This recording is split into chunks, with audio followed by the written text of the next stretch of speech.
Assalamualaikum warahmatullahi wabarakatuh, pemirsa Nasional TV dimanapun Anda berada. Hari ini Nasional TV punya agenda khusus bertemu dengan tokoh terkemuka di Jember, Bupati periode 2015-2020. Telah hadir di samping saya adalah Ibu Dr. Faidah, Magister Manajemen Rumah Sakit. Sehat, Bu? Alhamdulillah. Alhamdulillah sehat. Kita ini dari Nasional TV ikut senang bangga Ibu dalam kondisi sehat walafiat. Ibu, kita bersyukur Nasional TV sudah hadir utamanya untuk pemirsa di Tapal Kuda dari Lumajang, Jember, Bondowoso, Situbondo, dan Banyuwangi.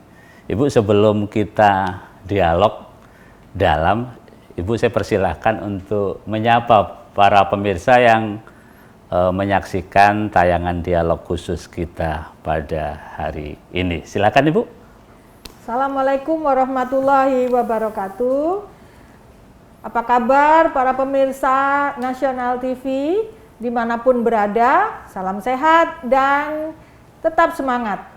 Terima kasih. Terima kasih, Ibu. Ya, pemirsa Nasional TV dari kantor Ibu Dr. Faidah, saya berkesempatan diterima secara khusus untuk ngobrol santai, sekedar berbincang dengan beliau. Sebagaimana kita ketahui bahwa dalam 5 tahun terakhir beliau memimpin Kabupaten Jember. Nah, setelah tidak menjabat lagi, apa aktivitas beliau selama 6 bulan terutama? Yuk kita tanyakan langsung kepada beliau. Nanti obrolan kita disambung dengan obrolan apa legasi beliau, peninggalan beliau selama memimpin Kabupaten Jember. Bu, ini obrolan ringan kita. Pertama, perasaannya gimana, Bu, setelah menjadi orang nomor 1 gitu di Jember yang hari-harinya dilayani, kemudian kembali ke rumah sakit, itu seperti apa, Bu, kegiatannya? Perasaan Ibu sendiri seperti apa? Ya, sejujurnya orang mengira bahwa itu satu perubahan yang sangat drastis. Tapi bagi saya pribadi, rasanya secara personal tuh nggak banyak berubah. Karena jadi bupati yang menurut orang dilayani tadi itu 5 tahun, itu pendek dibanding sebelumnya. Berpuluh tahun kita pada posisi orang yang melayani. Iya, sudah biasa melayani orang banyak, sudah biasa memberikan layanan. Jadi saya kira kalau jadi bupati itu dilayani sebenarnya hanya dibantu supaya tugasnya lancar. Tapi kalau dilayani, enggak, bupati itu melayani masyarakat. Justru melayani masyarakat. Ya. Tadi kita ke sini sempat berhubungan dengan, artinya berkomunikasi dengan asisten Ibu ya. Apakah itu peninggalan dari bupati? Ya, semua orang itu ingin rasa homey. Oh, rasa jadi tetap selama di Pemkab juga ada teman-teman yang biasa bersama saya tetap membantu waktu di Pemkab. Ya, ketika saya kembali ya tetap mereka bersama kami di sini. Hanya untuk membantu suasana homey saja kan. Kalau kehidupan sehari-hari ya rasanya tidak banyak berubah, hanya tugasnya aja berbeda. Normal-normal saja, Bu, ya. Normal saja. Artinya bahwa banyak orang menyebut ketika jabatan itu 5 tahun, dia seolah-olah ada di Menara Gading gitu ya, Bu. Selama 5 tahun ke sana dihubungi wartawan misalnya, ada tokoh kunci, kemudian ya langsung setback ke belakang, itu tidak ada perasaan sindrom gitu, nggak ada, Bu, ya? Nggak ada.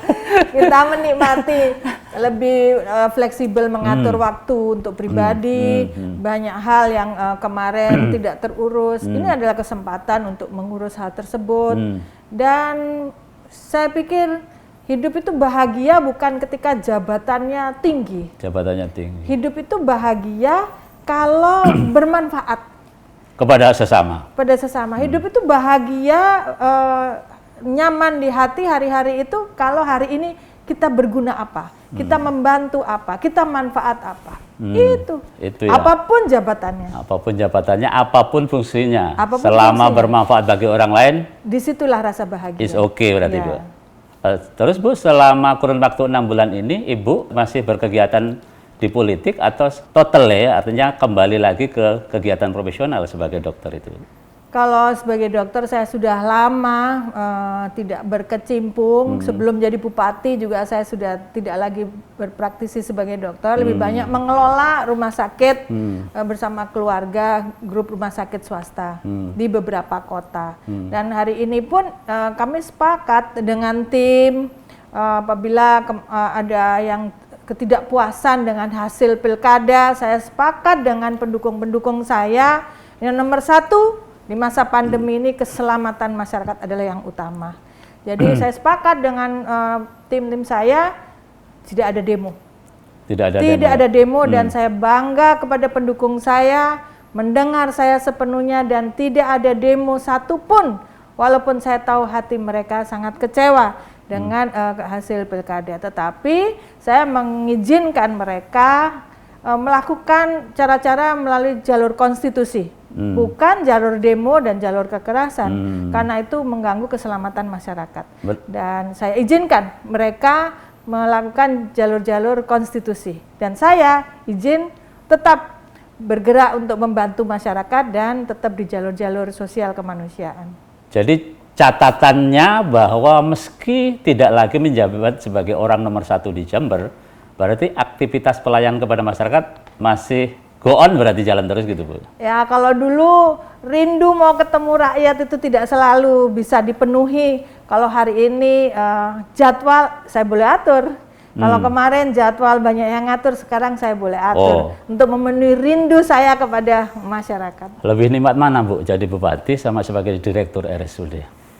Kalau di sini direkturnya sudah ada, kita ada 3 grup rumah sakit, semua sudah ada direkturnya. Itu satu hikmah dari pilkada, akhirnya kita punya kader 3 direktur. 3 direktur 3 direktur di 3 rumah sakit itu. Saya tidak perlu lagi kembali menekuni menjadi direktur rumah sakit, karena kita sudah punya kader untuk itu. Tetapi saya lebih bergerak kepada meneruskan misi kemanusiaan, bahwa sebelumnya adalah amanat dari almarhum ayah saya untuk menjadikan rumah sakit ini sebagai satu istana bagi duafa. Bahan ini kita teruskan. Juli kemarin kita memperingati 10 tahun kegiatan operasi gratis bagi duafa yang bukan hanya di Kabupaten Jember tapi juga untuk kabupaten-kabupaten sekitarnya. Pesertanya sampai berapa kira-kira? Alhamdulillah selama 10 tahun itu untuk operasi katarak sudah lebih dari 12.000. Untuk hernia sudah lebih dari 1.200, untuk bibir sumbing sudah lebih dari 500 pasien, dan juga ada kasus-kasus lain seperti jari lebih, kaki pengkor, hidrosepalus, dan kita masih menginginkan bisa berbuat lebih luas lagi untuk itu. Luar biasa, mudah-mudahan dicatat sebagai amal yang baik ya, sebagai kepala daerah yang tentu ternyata juga tidak meninggalkan kegiatan profesinya walaupun sudah dipimpin oleh 3 direktur yang berbeda-beda.